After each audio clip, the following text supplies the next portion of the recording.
오랜만에 인생이 원래 와서 저도 감격스럽고 저희 책방에 먼 길 와주셔서 너무 감사합니다.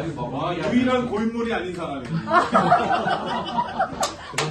고인물이 아니고. 그렇구나. 왜 이렇게 말한 건가 오늘 오늘 좀 어떤 다른 분위기 시도한다고 저희 책방에 와주셔서 너무 감사하고요. 오늘 김태근 변호사님이랑 서치원 변호사님이 다독가 두 분이 좋은 책을 설명해 주시고 중요한 또 그 내용을 또 알려주실 거라서 즐거운 시간이 되었으면 좋겠습니다. 네, 먼저 그 김태근 변호사님께서 그 재미있게 읽은 책인데 되게 공부하는 것 같아요.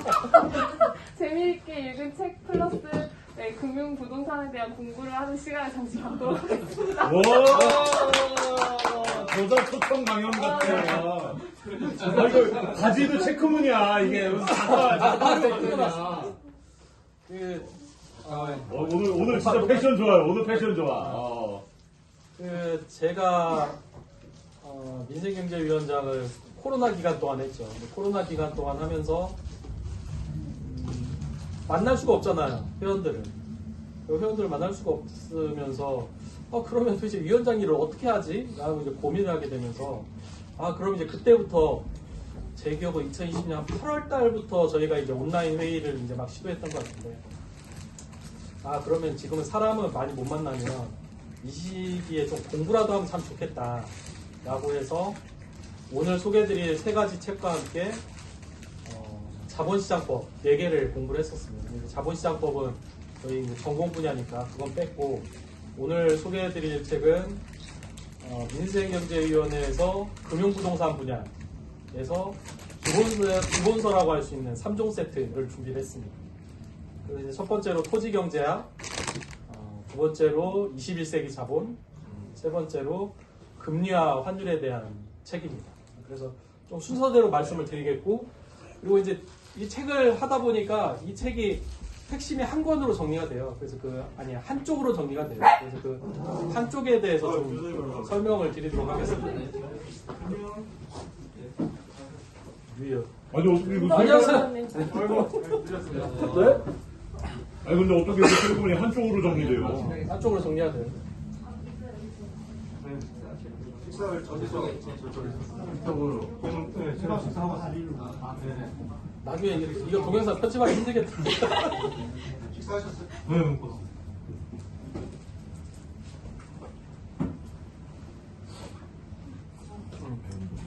부득이하게 이렇게 동영상으로 보시는 분들이 있어서 다시 한번 좀 말씀드리겠습니다. 죄송합니다. 그 민생경제위원회 금융부동산 분야의 기본서로서 3종 세트를 준비를 했습니다. 그래서 오늘은 토지경제학 그리고 21세기 자본 그 소리 나죠? 그리고 금리와 환율에 대해 세 가지 책을 준비를 했는데요. 이 책에 대해서 단권화가 아니고 책의 핵심을 한쪽으로 정리를 했으니까 한번 같이 설명을 듣고 책을 보시면 나름 책이 이해가 될 수도 있을 것 같다라는 생각을 드립니다. 그래서 이제 첫 번째로 이제 토지경제학인데 토지경제학을 공부하게 된 게 제가 이제 부동산 정책 부분에 관여를 하게 되면서 부동산 분야를 공부하지 않고 부동산 정책을 관여해서는 이거는 좀 약간 사짜 같다라는 느낌이 들었고 그래서 이제 부동산 대학원을 다녔는데 거기서 이제 토지에 대한 기본서로서 토지경제학을 듣게 되고요. 그런데 대학원 수업 방식이 있어서 민변 회원들하고 되게 재밌게 했어요. 평균 한 7, 8명이 모여서 항상 했던 것 같은데 그래서 이제 토지경제학을 이해를 해야 하는 이유가 뭐냐면 그러니까 사람들이 주식거래하고 토지거래하고 똑같다라고 생각을 하는데 주식거래는 정말 완전 경쟁 시장에서 거래가 이루어지기 때문에 거기서는 의도적인 주가 조작이 아니면 웬만해서는 이제 독점적인 투기적인 이익을 얻기는 어렵습니다. 근데 이제 토지 시장은 사실상 독점적인 이익이 가능하죠. 그래서 이제 한국 사회에서 다주택자들에 대해서 계속 이제 견제구를 날리게 되는 거죠. 그래서 이제 여러 가지 설명을 드리는데 오늘은 이제 기본적으로 토지 경제학에 나오는 부동산 가격 결정 과정에 대해서 좀 설명을 드릴게요. 그러니까 사실 이 부분은 민변 회원들하고 소통할 때 굉장히 힘든 부분이었어요. 왜냐하면 민변 회원들이 시장을 정말 모른다. 왜냐하면 특히 이제 진보 진영이 대체로 그런데 진보 진영에서 부동산 거래 같은 건 거의 잘 안 하세요. 실제로 별로 투자하시는 분도 많지 않고 그러다 보니까 실제 많지 않다 보니까 항상 부동산 정책에서 펑크가 나는 이제 그런 일이 반복되고 있습니다. 그래서 오늘은 간단하게 부동산 가격 결정 과정을 설명을 드릴 건데 그 자료는 아마 지금 화면이 약간 깨진 관계로 그 카톡방에 올려진 자료 같이 보시면 좋을 것 같고 그래서 이제 큰 틀에서 부동산 시장의 균형에 대해서 말씀을 드리면 부동산으로 인한 부동산을 취득했을 때 얻는 이익은 부동산 이용 수익, 임대료가 있겠죠. 그리고 부동산을 사서 가격이 올랐을 때 얻는 수익, 그래서 이제 그건 자본 수익이 있을 거고, 그래서 임대료는 이용 수익, 부동산 가격 상승은 자본 수익으로 나눌 수 있습니다. 근데 그랬을 때 이제 시장의 자동 조절 기능상 이 부동산 가격은 어떻게 이루어지냐면 예를 들어 1억 원의 돈을 들여서 1억 원짜리 집을 하나 샀다고 생각을 하십시오. 왜 토지 얘기하는데 갑자기 집 얘기냐? 그런데 기본적으로 집의 가장 큰 본질은 토지이기 때문에 이해하기 쉽게 집을 얘기를 드릴게요. 그래서 예를 들어 1억에 대한 이자가 4%인데 집에 투자했을 때 수익이 6%다. 그러면 어디에 투자하시겠어요? 당연히 집이죠. 그렇죠. 1억 원 빌려서 집에 투자해야 하는 거죠. 이제 그렇게 해서 만약에 근데 이자율이 올라가고 집값이 내려간다. 그러면 집 팔고 이자에다 넣어야죠. 그러면서 이제 시장이 균형을 이뤄간다라는 취지고요. 조금 이제 올려주시면. 그래서 이제 큰 틀에서 시장이 균형 상태일 경우는 임대료 플러스 자본이득은 이자 소득이 된다. 그래서 이제 이거를 공식으로 나타내면 부동산 이용 수익 일드 플러스 부동산 가격 곱하기 부동산 가격 상승률 P 곱하기 A. 왜 가격 상승률이 A인지는 모르겠어요. 그리고 부동산 가격 P 곱하기 이자율, 인터레스트가 되고요. 그래서 이제 이렇게 형성이 이렇게 되면 만약에 A가 0이다 라고 하면 Y는 P 곱하기 R이 되겠죠. 그래서 이제 그거를 양변에 이렇게 이항을 하다 보면 결국 이제 프라이스는 이자율 분의 이용 수익이 되는 거고. 그래서 금리가 5%일 때 연간 500만 원의 임대료를 받는 아파트의 시장 가치는 1억 원이 되겠죠. 이걸 지금 막 열심히 생각하실 필요는 없고요. 이제 천천히 보면 그냥 그렇게 납득이 돼요. 그런데 불균형 상태일 경우는 이제 불균형 상태일 경우에는 집 가치가 올라가는 경우죠. 0인 집 가치가 고정된 경우가 아니고 올라가는 경우인데 이때는 Y 플러스 P 곱하기 A는 P 곱하기 R이다. 그래서 이제 이걸 양쪽으로 P로 이렇게 이항해 보면 P는 R-A 분의 Y가 되죠.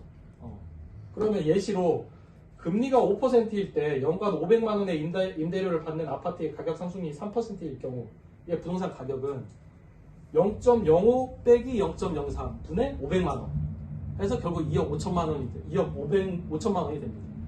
그러니까 당연히 가격 상승률이 0일 때랑 가격 상승률이 3%일 때랑은 1억 원과 2억 5천만 원의 차이가 생기겠죠. 당연히 집값이 가격 상승률이 높은 게 당연히 집값이 더 높을 거 아니야. 근데 거기까지 이해가 되죠. 그 다음에 이제 만약에 A가 R보다 큰 경우 맨 밑인데 자산 가격 상승률이 이자율보다 높으면 아까 좀 전에 말씀하신 것처럼 돈을 빌려서 집을 살 거 아니에요. 그러니까 이런 경우는 부동산 가격이 정해지지 않으면 계속 오르게 되는 거죠. 이 경우가 언제였냐면 2020년부터 2022년까지 지난 2년간의 저희들의 경험이었죠. 그래서 이제 저 같은 경우는 금리가 너무 낮기 때문이다. 그러니까 양적 완화로 인해서 돈이 많이 풀렸기 때문에 올렸다고 하는 거고, 이제 우리 시장주의자들은 공급이 너무 부족했기 때문이다. 이제 이런 취지의 얘기를 했는데, 결국은 이제 그로부터 한 1년이 지나서 지금 와서 난 거죠. 왜냐면 공급이 너무 부족했으면 지금은 떨어지면 안 되잖아요. 근데 지금 떨어진 걸 봤을 때는 결국은 돈이 너무 많이 풀려서였다. 저금리 때문이었다라고 볼 수가 있는 거죠. 그래서 이제 여기서 우리가 이해할 건 뭐냐면 이 공식입니다. P는 R-A 분의 Y다. R은 이자율이잖아요. 이자율이 낮아지면 분모가 작아지잖아요. 작아지면서 가격이 높아지겠죠. 그렇죠? 자산 가격 상승률보다 좀 크기만 한다면. 그래서 이자율이 낮아지면 자산은 올라가는 거예요. 근데 이제 이거를 민변 회원들한테도 이해시키기가 정말 어려웠어요.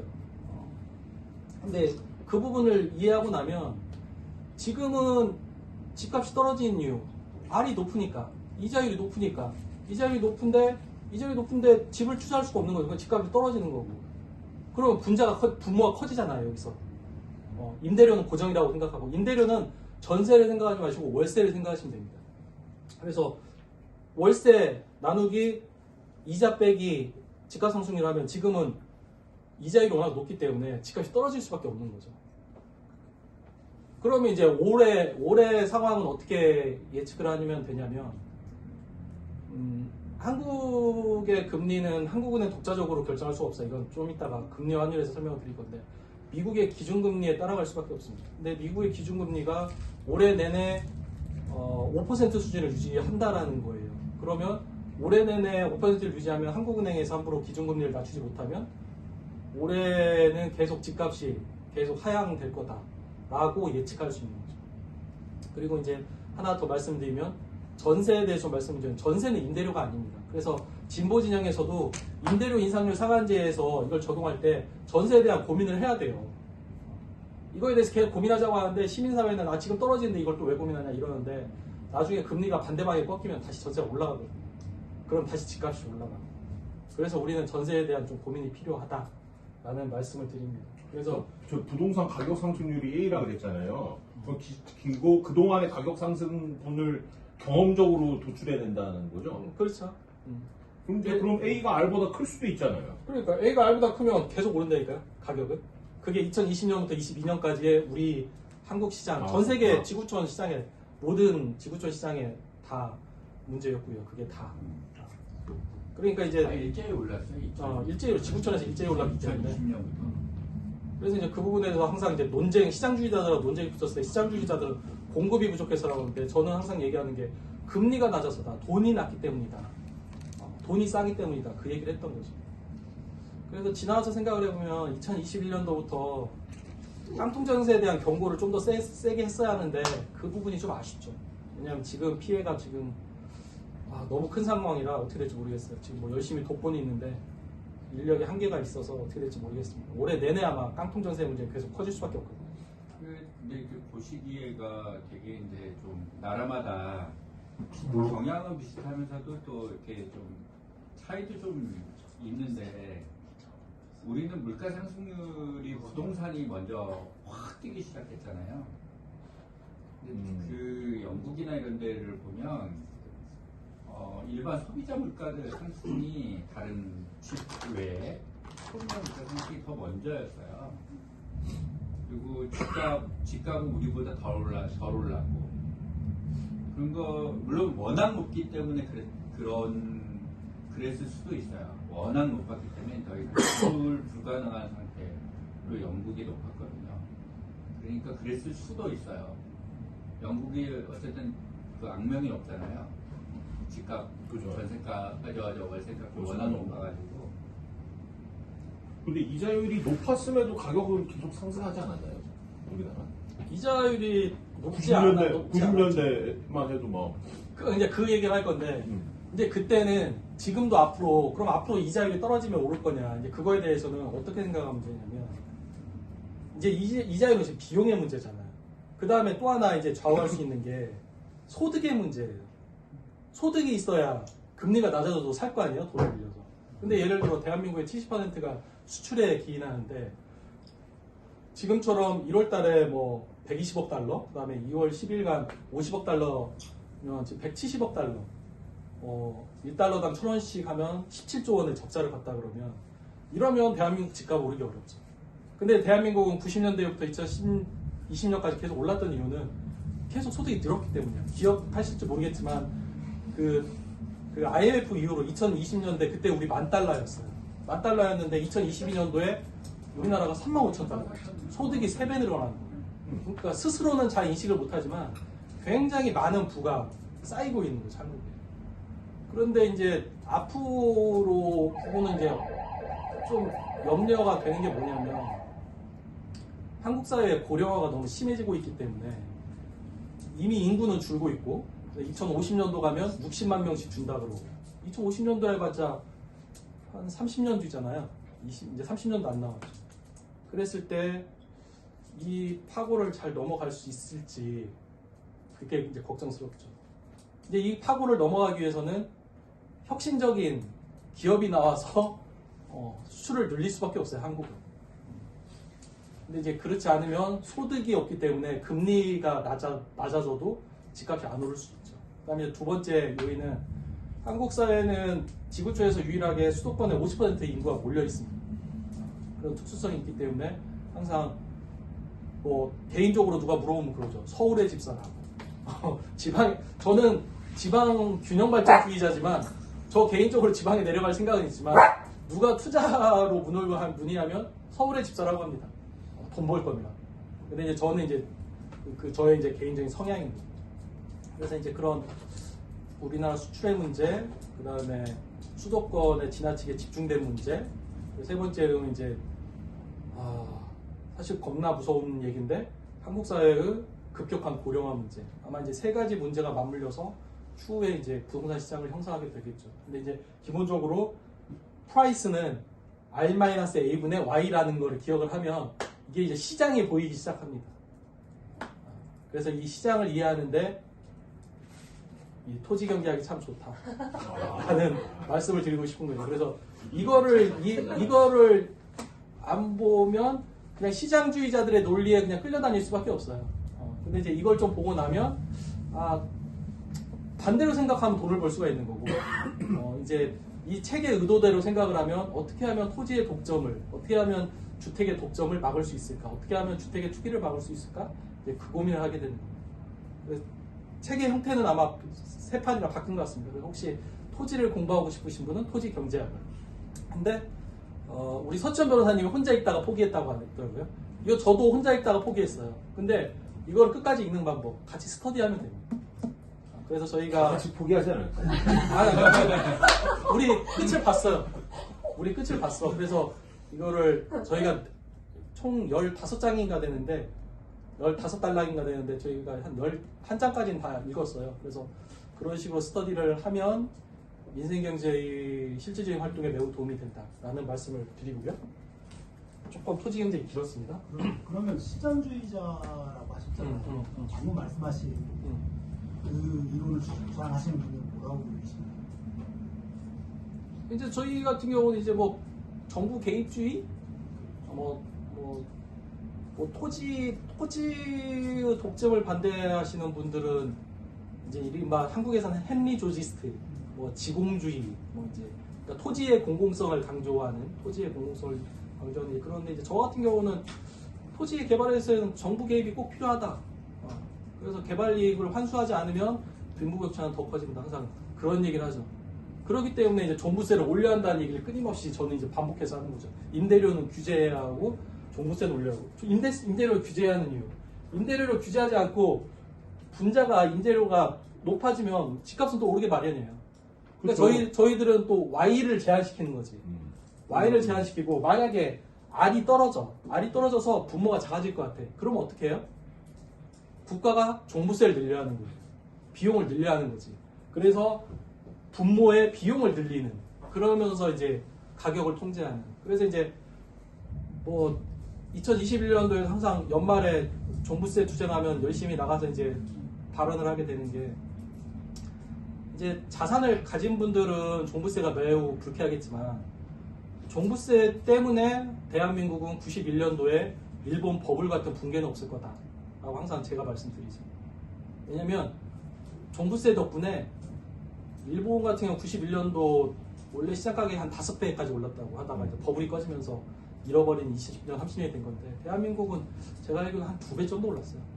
실제로 5억짜리가 한 10억까지 오른 것 같아요. 시장에서.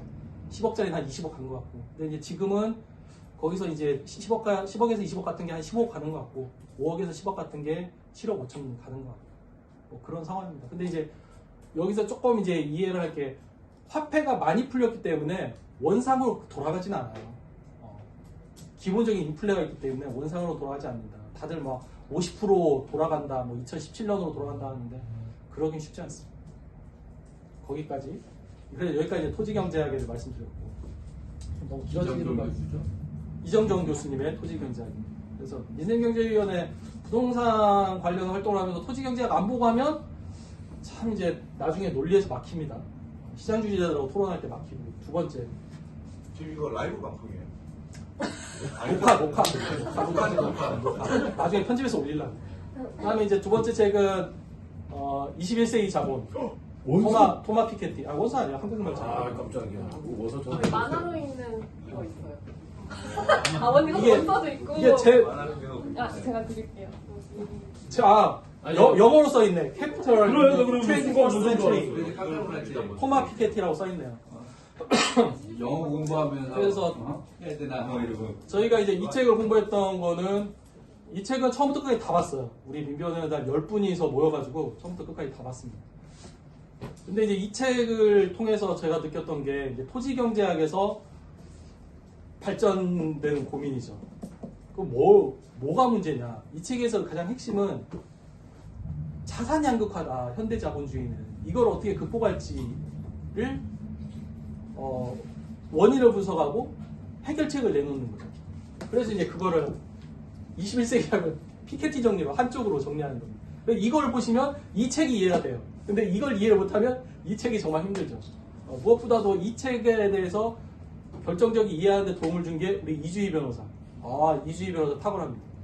이주희 변호사가 제가 알기로는 민변에서 몰랐기에 또 어떤 실력자 있는지 모르겠지만 21세기 자본의 대가는 이주희 변호사라고 생각하시면 됩니다. 다음 서디는 이주희 변호사랑 함께. 그래서 이제 피케티 정리를 간단히 말씀드리면, 피케티가 항상 하는 얘기가 그거죠.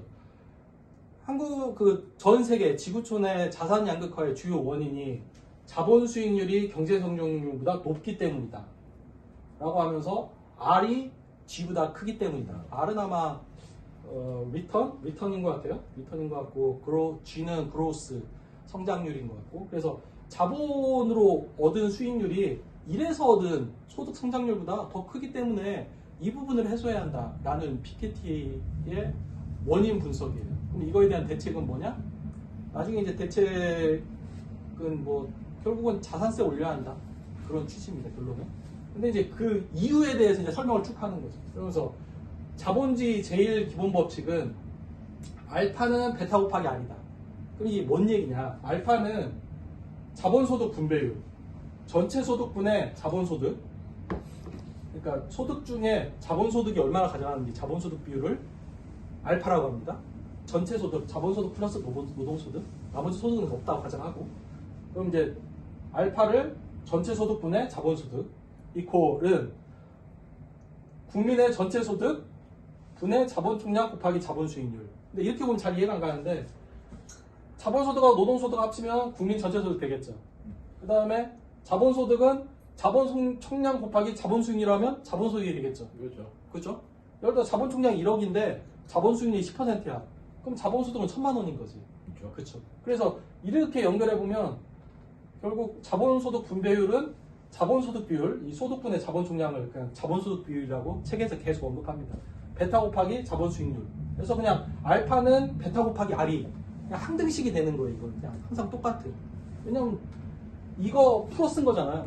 개념적인. 개념적이야. 그래서 이거는 항등식이야. 항상 똑같아. 그래서 알파는 베타 곱하기 R이다. 두 번째, 자본주의 제2기본 법칙인데 베타는 G분의 S다. 라고 해서 G분의 S는 이제 베타는 아까 자본소득 분배율이라고 그랬잖아요. 베타는 여기네요. 소득분의 자본인데 이 책에서는 그냥 위에서부터 읽습니다. 그래서 자본소득 비율이라고 읽어요. 그래서 자본소득 비율을 프랑스하고 독일의 한 200년간 통계를 쭉 정리해 보니까 G분의 S더라. 그럼 G분의 S가 뭐냐?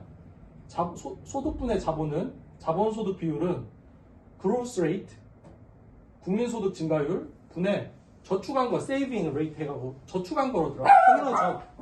저축한 게 남은 게 자산이 되겠죠. 그래서 G분의 S더라. 그래서 자본의 비율은 성장률이 클수록 감소하고, 왜냐하면 노동소득이 많아질수록 자산가들의 자산은 적어지고 저축률이 높을수록 증가한다. 이제 그렇게 정리가 될 거 아니에요. 그래서 결국은 베타는 G분의 S로 통계적으로 정리를 하면 통계적으로 이건 항등식은 아니고 이제 통계적으로 정리를 하는 거죠. 그래서 베타는 G분의 S다까지 정리를 하시면 돼요.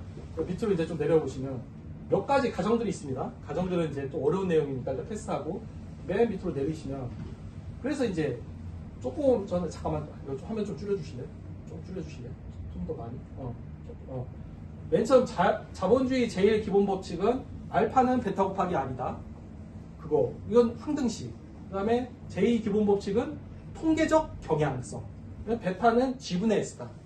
그러니까 이거를 베타에 G분의 S를 넣는 거예요. 베타를 G분의 S를 넣으면 결국 알파는 좀 키워주세요. 안 보여요. 알파는 S 곱하기 G분의 R, G분의 S 곱하기 R이 되는 거죠. 이게 연결해보면 뭐 그렇게 됩니다. 그리고 결국은 저축률은 뭐 저축하니까 뭐 어쩔 수 없어요. 본인이 저축하겠다는 건 어쩔 수 없으니까. 그리고 저축률 곱하기 자본소득 분배율은 전체 소득에서 자본이 차지하는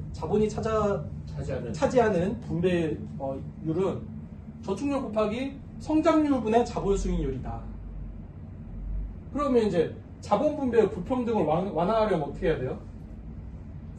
자본 수익률을 성장률보다 낮추거나, 그쵸? 성장률을 높이면 되는 거죠. 아니면 자본 수익률을 낮추거나 해야 하는 거죠. 그래서 이제 항상 하는 게, 그래서 혁신 성장을 통해서 소득을 늘려야겠다라는 얘기를 하는 거죠. 아니면 자본 수익률을 낮추기 위한 방법으로서 종합부동산세를 부과하면 되는 거죠. 그래서 이게 알파는 G 곱하기 G분의 R에서 G분의 R 부분을 조절할 수 있다. 그게 피케티의 최종 정리입니다. 그래서 이제 피케티는 R이 G보다 크기 때문에 자산 양극화가 커지는 거다. 이 저축률은 어떻게 막을 수가 없고, 아니면 저축률도 막으려면 세금을 높이면 되겠죠. 저축에 대한 세금을. 뭐 그럴 수는 있는데, 그래서 R이 G보다 작게 만들 방법이 무엇이 있느냐, 그거에 대한 대안을 논의하고 결론은 글로벌 자산세를 부과해야 한다. 그 얘기예요. 자본주의의 자산 양극화를 완화시키려면 글로벌 자산세를 부과해야 한다. 그러니까 한국에서는 종합부동산세, 아시는 분은 아시겠지만 종합부동산세는 한국에만 있는 제도예요. 근데 저는 잘 만들었다고 생각을 합니다. 수많은 자산가들이 욕은 하지만 잘 만들었다고 생각을 하고, 그 다음에 이제 위에서 잠깐 나오지만 소득 성장률, 여기 성장률 보시면 그로스 레이트는 국민소득 증가율 플러스 인구 증가율. 그러니까 인구 증가와 함께 소득이 증가하는 게 대체로 경향성이 확인된다는 거예요. 그래서 다시 밑으로 내리시면 소득 성장률을 늘려야 해서 혁신 성장을 통한 일자리 및 노동소득 증가. 이게 많이 들으셨죠. 그래서 이제 민변에서도 기여할 수 있는 게 R을 낮추는 방법도 있어요. 자본 수익률을 저처럼 이제 종합부동산세 논리한다라고 얘기를 하면서 자본 수익률을 낮추는 방법도 있는데, 혁신적인 기업을 만들어서 성장률을 올리는 방법도 있어요. 그것도 생각해도 해야 한다라는 말씀을 드립니다. 그리고 이제 좀 전에 말씀드렸던 한국의 고령화, 그러니까 사망자가 출생자보다 많아지면서 인구 증가율은 줄고 있죠. 그러면서 결국은 한국의 성장률은 줄어들 수밖에 없다. 그럼 이제 한국의 성장률이 줄으면 R이 G보다 커질 가능성이 더 높아지는 거죠. 그리고 이제 빈부격차가 더 커지는 그런, 이 공식대로 하면 이제 그렇게 됩니다. 그래서 이제 이게 피케티의 최종 원인과 함께 대책이에요. 그래서 이제 피케티는 글로벌 자산세를 부과를 해야 한다라고 얘기를 하고, 그게 이제 이게 21세기 자본에 나오는 책이고, 이걸 이해하셨으면 이 책이 이해가 됩니다. 근데 이제 이걸 이해를 안 하면 이 책이 뭔 말인지 모르겠죠. 그래서 저도 우리 민변 회원들하고 스터디하기 전까지는 한 달 동안 주말마다 이 책을 제가 읽어보려고 도전했는데 계속 잤어요. 보다 자고 막 그랬는데, 스터디하니까 정리가 되더라고요. 그래서 한번 같이 스터디를 해보시면 좋을 것 같고, 아니면 그냥 이 일종을 제대로 습득을 해서 이 일종 논리만 이해하시면 어디서든 써먹을 수 있다라는 말씀을 드립니다. 그리고 이제 마지막 세 번째입니다. 마지막 세 번째, 지금 이제 토지의 본질, 그리고 이제 토지로 인한 자산 양극화. 21세기 자본에 그 얘기 나와요. 자산이 집중화되고 있는데 어디로 집중화되고 있냐면, 예를 들어 18세기 전에는 어디로 집중화됐을까요? 자산이? 농지예요. 그때는 농사를 지었으니까. 근데 20세기에는 산업자본이 기본적으로, 산업혁명에 의해서 산업자본이 크게 집중이 됐겠죠. 근데 20세기의 일을 해서는 어디로 집중이 될까요? 금융은 약간 금융자본, 사업자본 쪽인 것 같고 거기서 이 책에서도 나오는데 주택에 집중이 됩니다. 그래서 미국, 영국, 미국이 가장 작고요. 비율이. 영국, 프랑스, 독일 같은 경우는 이미 자본주의 시간이 한 200년 이상 옛날부터 쭉 돼 있잖아요. 그래서 거기는 이미 주택으로서 자산이 집중화되고 있다는 거예요. 그래서 지금 사람들이 집값이 떨어지니까 이대로 계속 떨어질 거라고 생각하는데 자본주의가 계속되는 한은 그렇진 않을 거다. 금리가 떨어지면 또 집으로 투자가 집중이 되기 때문에 그래서 제가 지금 드리고 싶은 말씀은 뭐냐면 우리는 지금 집을 매입해야 한다. 공공에서 과감하게. 미분양 매입 저는 지지합니다. 물론 80% 정도 다 줄 수는 없고 건설사가 함부로 막 분양한 걸 다 살 수는 없고 한 75에서 80% 적극적으로 매입을 하는 게 주택 비축은행, 토지 비축은행이라고 하는데 그렇게 해야만이 우리나라의 자산 양극화를 막을 수 있다. 그 말씀을 드리고요. 이제 마지막 세 번째로 임경 작가의 돈은 어떻게 움직이는가는 이건 이제 마지막으로 이제 금리와 환율에 대한 건데 이거는 정말 이제 우리 민변 변호사님이 금리 환율을 너무 모르더라 라고 해서 같이 스터디하려고 했던 겁니다. 이거를 이해하지 못하고서는 민생경제위원회에서 대외적인 활동을 하긴 참 어렵다고 생각했어요. 거기서 약간 이제 충격적이었던 게 뭐였냐면 우리 이제 함께 참 말씀드리기 약간 조심스러운 부분이긴 한데 함께 일하셨던 분들 중에 2021년도, 2020년도에 금리가 2020년 5월 달에 역사상 최저금리를 찍습니다. 한국은행에서 0.5%가 된 거죠. 그래서 이제 대부분 변호사들이 2%의 마이너스 대출을 썼잖아요. 그런데 그때 당시에 이제 이쪽에 진보 진영의 한 축에서 그래도 유능하시었던 분들이 금리가 떨어지는데 전세가가 안정화된다는 얘기를 주장을 하셨어요. 그래서 내가 금리가 떨어지는데 전세가가 안정화될 수가 없다라고 따졌죠. 근데 왜 태도가 이렇게 불량하냐고 이제 한마디 들었는데 중요한 거는 시장을 이해하지 못한 채 민생 경제를 위한다고 하면 이게 정책이 먹히질 않는 거예요. 그래가지고 이제 그때 들어서 이거를 공부를 해야겠다라고 생각을 한 거고요. 그래서 금리와 환율을 보시면 금리가 떨어지면 전세값은 오른다. 집값도 오른다. 왜냐하면 5억의 4%와 10억의 2%는 같은 가치이기 때문에 그러니까 4%가 2%로 떨어지면 5억이 10억 되는 거고 2%가 4%로 올라가면 어떻게 돼요? 10억이 5억 되는 거죠. 그게 지금 이 주택 가격의 변화를 보면 그렇게 되는 거예요. 그리고 이제 그거랑 함께 대한민국은 말씀드렸다시피 수출 위주의 경제이기 때문에 외국과 거래를 안 할 수가 없어요. 물론 이제 여기서 또 핵심적인 또 쟁점이 있죠. 2002년 노무현 정부에서 추진했던 FTA가 진보적인 정책이냐 보수적인 정책이냐에 대한 논쟁도 분명히 존재하죠. 근데 이제 저는 개인적으로 그렇게 생각합니다. FTA를 통해서 경제 영토를 넓혔기 때문에 그나마 한국의 경제 사정이 더 좋아졌다고 생각을 하거든요. 한국은 그 방법밖에 없다. 한국은 외국에 투자하지 않고서는 살 수가 없다라고 생각을 해요. 근데 이제 대체로 이제 민변에서는 그렇게 생각을 안 하죠. 근데 이제 저는 그렇게 생각합니다. 그래서 이제 환율 공부도 필요하다. 근데 이제 이 책을 보시면 금리와 환율 기본은 이해할 수 있습니다. 근데 이 책을 혼자 공부하면 또 이제 보다가 자죠. 보다가 자기 때문에 누군가가 리딩 하시는 분이 계시면서 같이 보시면 그래서 이거는 되게 흥미롭게 잘 봤어요. 그리고 되게 재밌습니다. 조금만 관심이 있는 분이면 되게 재밌는 책이고 근데 이 책에서 한 페이지로 단권하라 했을 때는 이렇게 정리가 되는데 외화의 흐름을 조절하는 건 환율로 조정하죠. 이거 다 아시죠? 그리고 원화의 흐름을 조절하는 건 금리로 조절하잖아요. 마이너스 0%가 되면 어떻게 정리하죠? 그때 이제 화폐를 풀죠. 양적 완화. 대한민국은 양적 완화를 해본 적은 없죠. 왜냐하면 금리가 0%까지 내려간 적은 없으니까. 근데 이제 미국이나 유럽이나 일본 같은 경우는 0%까지 내려간 적이 있기 때문에 화폐를 막 풀었죠.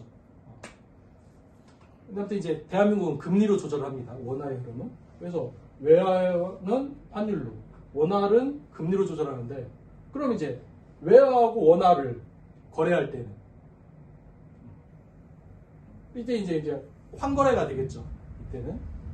그래서 이제 여기 금리, 여기 환율, 그래서 이제 이게 삼각형을 이룬다가 되는 거예요. 이게 관계가. 그래서 이제 그림을 하나 올려주시면, 하나 올려주세요. 이거를 이제 이쪽과 이쪽을 따로 생각하지 않고 같이 묶은 거죠. 이 외화와 원화가 거래되는 상황을 이제 이렇게 삼각형으로 만든 건데, 이 책에서는 이제 삼불일치론이라는 걸 얘기해요. 그러면 이해가 돼요. 또 있다 보면 뭐냐면 예를 들어 환율과 금리를 환율을 안정시키고 금리의 독자성, 그러니까 한국은행이 마음대로 하는 거죠. 지금 경기 너무 안 좋잖아요. 그러니까 금리를 낮추고 싶은 거지. 그거를 둘 다 하기 위해서는 어떻게 해야 돼요? 자본 자유를 막는 거죠. 외국 돈하고 한국 돈하고 막 거래하는 걸 막는 거예요. 이걸 막으면 돼. 근데 이거를 다 같이 달성할 수는 없다라는 취지입니다. 다 같이 달성할 수는 없다. 그 다음에 이제 만약에 이거랑 자본 자유화는 지금 한국 하듯이 해. 하고 그다음 환율은 안정성을 지키고 싶어. 그러면 어떻게 돼요? 통화는 마음대로 조절 못한다는 거예요.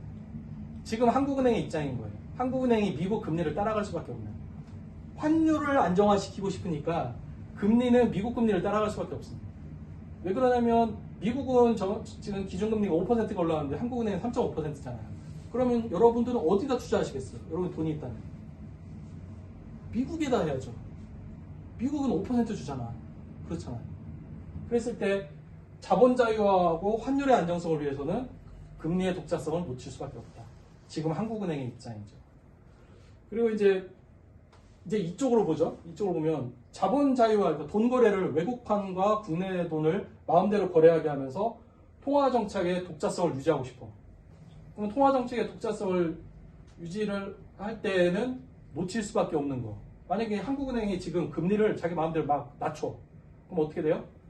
환율은 훅 올라가는 거죠. 그래서 결국은 이 세 가지를 모두 달성할 수는 없고 적당히 상황에 따라서 달라져야 하는데 지금 상황은 한국은행은 통화정책의 독자성은 약간 조금 양보하고 있는 상황인 거죠. 왜냐하면 환율의 안정성이 중요하기 때문에. 그럼 환율이 왜 중요해? 라고 볼 수 있는데 예를 들어 환율이 지금 1,500원으로 올랐다. 그러면 대한민국은 기름을 다 수입하고 있잖아요. 그러면은 물가 상승이 한 10%까지 가는 거예요. 그러면 이제 우리 같은 보통 사람은 살 수가 없는 거죠. 그래서 환율이 매우 중요한 거죠. 대한민국은 다 수입해서 쓰기 때문에. 그래서 이제 이 금리와 환율의 일반 개념에 대해서 설명하면서 이 세 가지를 설명을 이 책에서 하고 있거든요. 그래서 이 세 가지를 이해하다 보면 이해가 됩니다. 예를 들어 하나 더 설명을 드리면 EU 같은 경우는 돈의 조절과 환율의 안정성으로 묶여 있는 나라죠. 왜냐하면 그 나라가 한 열 몇 개의 나라가 하나의 유로를 쓰고 있잖아요. 원래는 뭐 독일 마르크, 프랑스 뭐죠? 프랑스 프랑, 그다음에 뭐 이탈리아 뭐 이렇게 쓰고 있어요. 쓰고 있는데 이제 유럽 경제 공동체를 위해서 다 같이 이거를 하나로 묶기로 했어요. 유로로. 그래서 지금 어떤 문제가 났어요?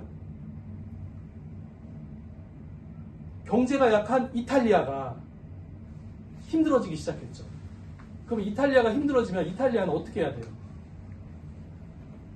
금리를 떨어뜨려야지. 금리를 떨어뜨리게 함으로써 이탈리아 국민들이 막 돈을 쓰게끔 만들어야 되잖아요. 근데 이제 이거를 하다 보니까 이거를 마음대로 못 하는 거예요. 이탈리아에서. 그러니까 환율은 유로로 확정돼 있고 그러면 이탈리아에서는 금리를 낮춰야 하는데 이게 EU 경제 공동체가 되면서 금리도 마음대로 못 낮추는. 그러다 보니까 어떻게 돼요? 이탈리아는 프랑스하고 독일에서 지원을 받아서 살고 있죠. 그리스가 대표적이고 스페인도 아무튼 그래서 이제 이거를 보면 전 세계가 어떻게 돌아가는지를 이해할 수가 있습니다. 그래서 이제 저희가 민생 경제를 이해를 하면서 한국적 상황으로만 보면 힘들어요. 그러니까 예를 들어 이 공부할 때도 어떤 분이 그러셨는데 아니 뭐 한국이 힘든데 한국도 양적 완화하자 그러는 거예요. 그럼 한국이 양적 완화하면 어떻게 돼요? 이제 통화 정책의 독자성이지. 내 마음대로 돈 풀어 쓰겠다. 그럼 어떻게 될까요? 그럼 이제 돈 가치가 떨어지면서 환율이 급등합니다. 그러면 환율이 급등하면 이제 투기 세력이 붙으면 원화파는 거죠. 원화를 판다는 거는 달러로 바꿔서 나간다는 거잖아요. 그럼 이제 환율이 급등하면서 이제 물가 상승이 막 올라가요. 그래서 이제 우리나라가 IMF 때도 한번 겪었고 2008년도 세계 경제 금융위기 때도 한번 겪었고. 그래서 이제 이런 전체적인 메커니즘을 이해하지 못하면 민생 경제를 이해하는 건 정말 어렵다. 그래서 이런 전체적인 메커니즘을 이해하고 싶으면 이 금리와 환율, 돈은 어떻게 움직이는가를 한번 보시면 참 도움이 된다. 근데 오늘 김소리 변호사님 확인해 봤는데 절판됐다더라고요. 제가 헌책으로 2배 가격으로 팔겠습니다. 혹시 필요하신 분은? 28,000원이야. 아무튼 필요하신 분은 그런 말씀하세요. 거는 이번에 꼭 하려고 그러면 하려고 그러면 없죠. 절판되죠. 출판되니까 이제 뭐 출판사 요즘 출판사들 연락하면 인쇄하기도 하지 않나? 아니 그 기본 있을 것 같아요. 조금씩 인쇄하는 거. 재고가 인증하고 그래서 이제 분명히 중고 서점에 나와 있어요. 중고사님은 나와 있어요. 그래서 제가 이제 부탁 말씀을 드리고 싶은 거는 민생경제의 활동은 언어위원회 활동보다 법 가지고 안 돼요. 주택임대차 보호법으로 안 되잖아요. 저희들 주택임대차 보호법 맨날 주요 활동은 맨날 입법론이에요. 해석론은 안 되니까. 근데 세상을 이해하는 것도 이런 토지경제학, 금리와 환율, 21세기 자본을 보지 않고서 민생경제위원회 활동을 하게 되면 계속 이제 해석론에 매달리게 되는 거죠. 그럼 맨날 그 자리에 있으면 이제 앞으로 못 나가는 거죠. 그래서 이 민생경제위원회 3가지 기본서를 한번 같이 봐주시면 고맙겠다 라는 말씀을 드립니다. 네. 강연이었잖아. 네.